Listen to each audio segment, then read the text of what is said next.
Next up is the wonderful, the one and only Matt Plant.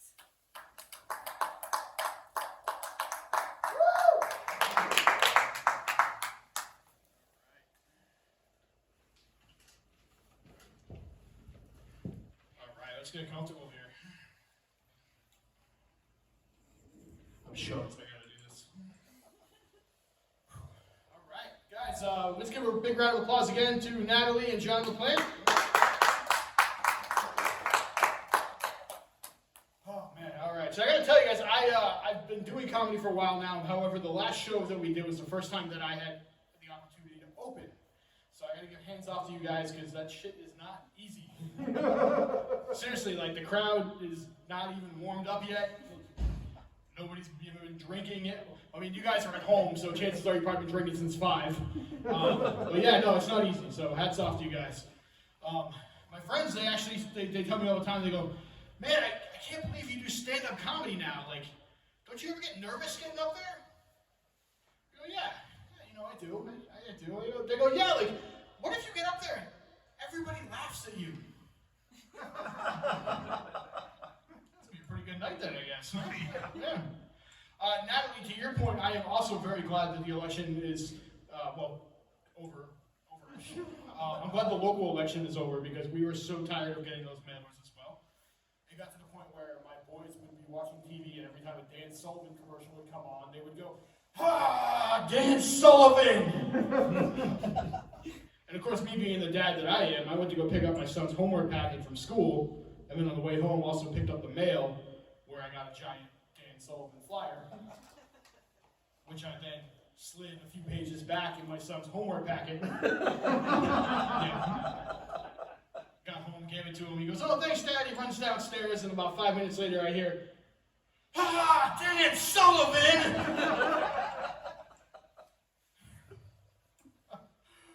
All right, buckle up, Facebook. I'm going to be here for a little while.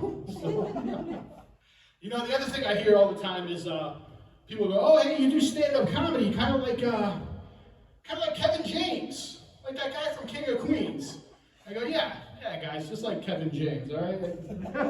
Yeah, I get it. I'm a big guy with a hot wife. I get it. I understand. But I didn't really understand, like, how different my eating habits were until I got married. Like my wife and I, we have very different views on food. For example, like my wife, she looks at food as, well, it's like nutrition, you know, it's fuel that's going to get her through the day. I look at food as a competition. I sit down at that table and it is me versus whatever it is I'm eating, and it's not going to beat me. I remember the first holiday I took my wife to, so I come from an Italian family. As you can tell. Anyone that knows anything about Italian holidays, there's never a shortage of food. This particular holiday happened to be Easter, so I took my wife for the first time to Easter dinner at my mother's house. Now, for those of you that don't know, Italian Catholics, let me describe to you what Easter dinner looks like in this household. You walk in, there are 18 people crowded around the dining room table. That's 12 different conversations going on. Across the table, you're going to see the Last Supper tablecloth. It's got Jesus in the middle, just going. On that table, we had ham, we had mashed potatoes, we had sweet potatoes, we had fried rice balls, we had 3 different kinds of pasta, 2 different kinds of calzones, and an empty pasta tray. Over here on the dessert table, we had cannolis, we had Italian cookies, we had lemon meringue pie, chocolate cream pie, pizzellas.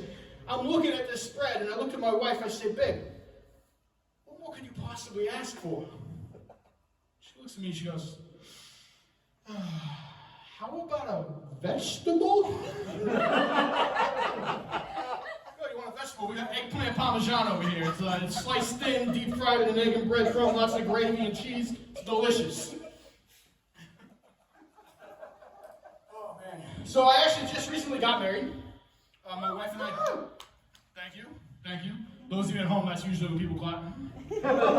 My wife and I just recently celebrated our first year wedding anniversary.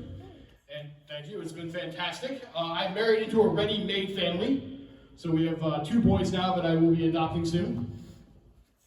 Also, everyone laughed. Okay. Yeah, so, okay, all right, yeah, so I've been adopting them here at the end of the month, and I can say I have learned that children are like sponges. You guys have heard the saying? I can tell you it's true. I have also learned that children are like sponges. That's right. So, and I learned that the hard way because my children and I, we like to watch professional wrestling. I've grown up my entire life a huge professional wrestling fan, so it delights me that they like to watch it with me as well. Problem is, my youngest, his favorite wrestler is a wrestler named Hornswoggle. Now, for those of you out there in TV land that are not familiar with Hornswoggle, Hornswoggle is a little person who is dressed as a leprechaun. He lives under the ring, and he comes out during matches to terrorize his opponent. Now, this particular episode we're watching, Hornswoggle comes out from under the ring, grabs his own nipples, and starts chasing his opponent around the ring. Now, normally this is the kind of shit that would infuriate me, really, because, well, it just kills the integrity of professional wrestling, you know? No, like, it just ruins all the realism for me, really. But, yeah, he's killing himself laughing. I didn't give it a second thought until Monday rolls around. Yeah, my wife and I, we get that call to the principal's office. Mr. and Mrs. Plant, we don't really understand what's going on here, but your son, he's been pinching his nipples and chasing the children around the playground. Daggers staring through me like it's my fault. Daggers. Yeah, I gotta be the one to explain to him, no, guys, it's nothing weird. It's just Hornswoggle. I've learned a few things being a new dad. One thing I have learned is that the single largest problem facing young people today, and that is the lag. Yeah. For anyone that doesn't understand, the lag is when there is too much internet going on in the house and all the video games slow down. I've never heard a child as upset as when, the lag! I'm dying! Let's see, a few other things I've learned from being married now. Apparently, going from being single to married, I have learned that apparently macaroni and cheese is not a meal. It's like, babe, hey, I made the boys some macaroni and cheese for dinner the other night. She's like, oh, great. And what? Like, apparently she wanted a protein and a vegetable mixed in there. The other thing that I've learned, 32 years of life, people, I was not aware that I had been putting the toilet paper roll on upside down. Natalie, is that even really a thing? Like, women out there, Amber, is that really? It really is. All right, wrong again. But really, the biggest thing I've learned is, I say I learned, in reality, she's teaching me. The biggest thing I learned is that I'm a cat person. And I didn't know that. I am a cat. Well, to be fair, I like my cats. I have no idea if I'd like your cats. But I learned that I was a cat person the last time that we had a major earthquake. Let me tell you this story. So I'm actually at the house by myself, sitting in my recliner, and all of a sudden, we have 5 cats, by the way, 5 cats. All of a sudden, the house starts to shake. I'm like, oh, we're having an earthquake. Okay. House starts to shake a little more. Oh, we're having a big earthquake. Finally, it gets to the point where I'm like, you know what, I think I better get the hell out of here. But there's no way I'm abandoning the ship and leaving these cats. So long story short, my wife gets home a little while later. She goes, babe, are you okay? That was a really big earthquake. And I'm like, I'm a man. I'm an Alaskan. It's shooken. It didn't shake me. She goes, so everything's fine. I'm like, yeah, it's all good. Now here's what I forgot, guys. Our house, we have cameras. Yeah, and when my wife played those cameras back, it told a whole different story. My wife hit play on those cameras and she saw, kitties! Kitties, we gotta go!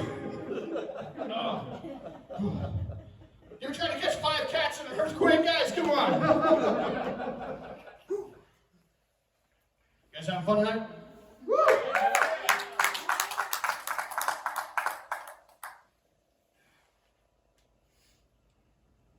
Body over sports drink. It's delicious.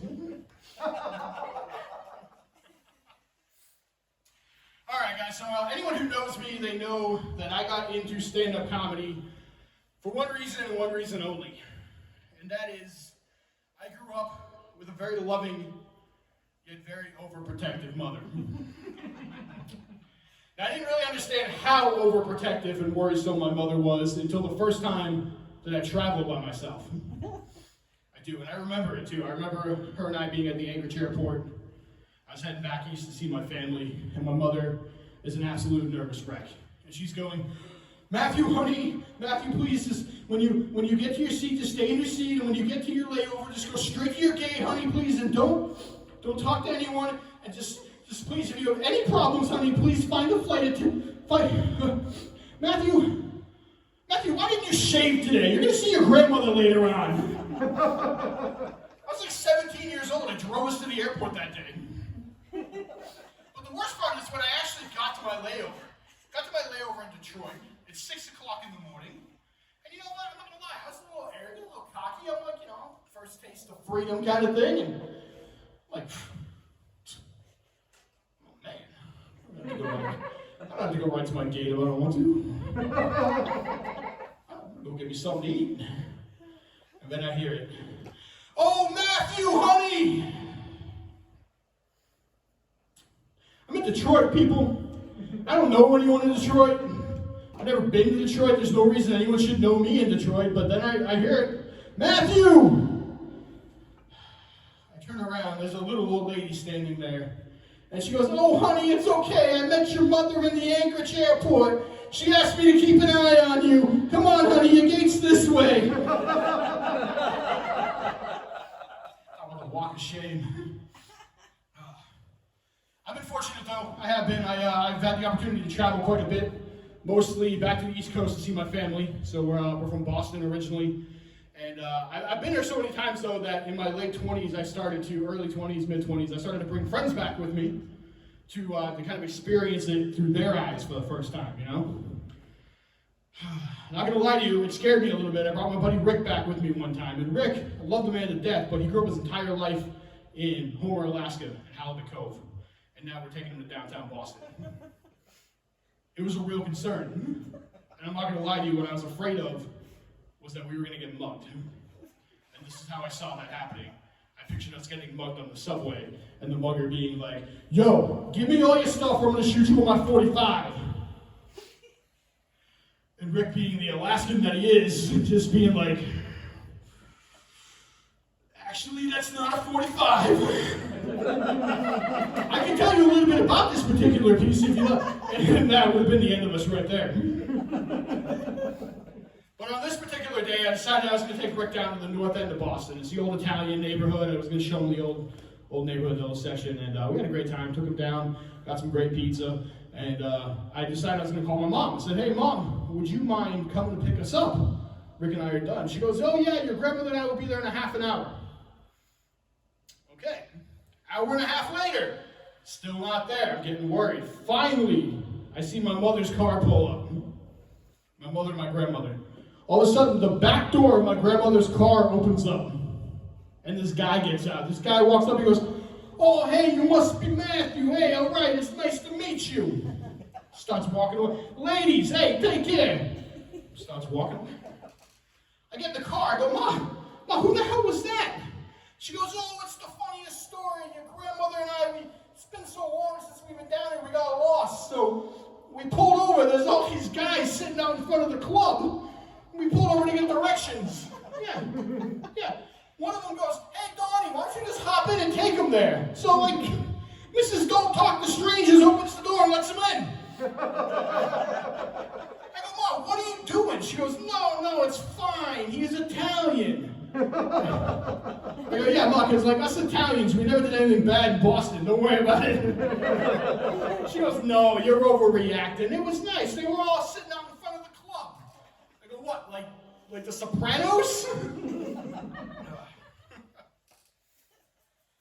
Let's see. Is there anything else going on? Well, I recently got fired. Woo! Yeah, woo! Yeah, I don't even really have a punchline for that one, guys.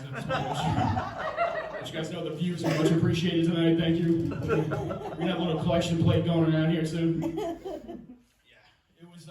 No, it's actually funny because I told my wife, I was like, babe, don't worry, I can just go on the road now and do stand-up comedy. Which is like what every responsible adult with a house payment wants to hear her new husband say, right? It actually blows my mind that I'm able to pay bills doing comedy now. Well, like at least the internet bill or something. I was a retail manager. Any retail managers out there or retail workers, you'll understand this. I don't think I was necessarily a bad manager. I think I was just misunderstood, I did tend to take some stuff out of my employees from time to time, I admit. Like, I'll give you an example. I would never use the word retarded in a derogatory way. I wouldn't. I think it's insensitive, but most of all, it's just lazy. It is. So when one of my employees would do something stupid, instead of using the word retarded, I would maybe suggest that they crawl back into their mother's womb and finish cooking for a while. Or I would tell them that if they were on life support, I would unplug them to charge my phone. At one point, they made fun of my inability to cook, so I suggested that they go home, cook themselves some alphabet soup, and then choke on the D. I don't know why they fired me, I really don't. See, the problem is, even when I was trying to be nice, I still came across as kind of an asshole. I don't know, I'll give you an example. So one of my employees, it got out that he had been dating, he was in his mid-30s, and it got out in the office that he had been dating a 19-year-old. Audience, this is where everyone goes, ooh. Yeah, so I felt like it was my job to pull him aside and give him some encouragement. And I explained to him, man, listen, it doesn't matter what everyone's saying. Because he was getting some razzing from the ladies, and it doesn't matter what everyone's saying. It's about the two of you. And if you're happy, that's all that matters. And he goes, man, thank you. I really appreciate that. And I looked at him, I said, yeah, and besides, if it doesn't work out, I'm pretty sure you can just drop her at the fire station, no questions asked, right? All right,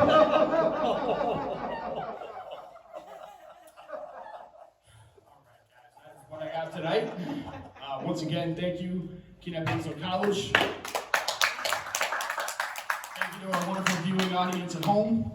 And ladies and gentlemen, at this time, he's a good friend of mine. He's a very funny individual.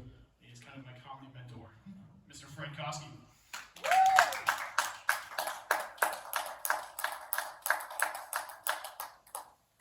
Keep it going for Matt, everybody.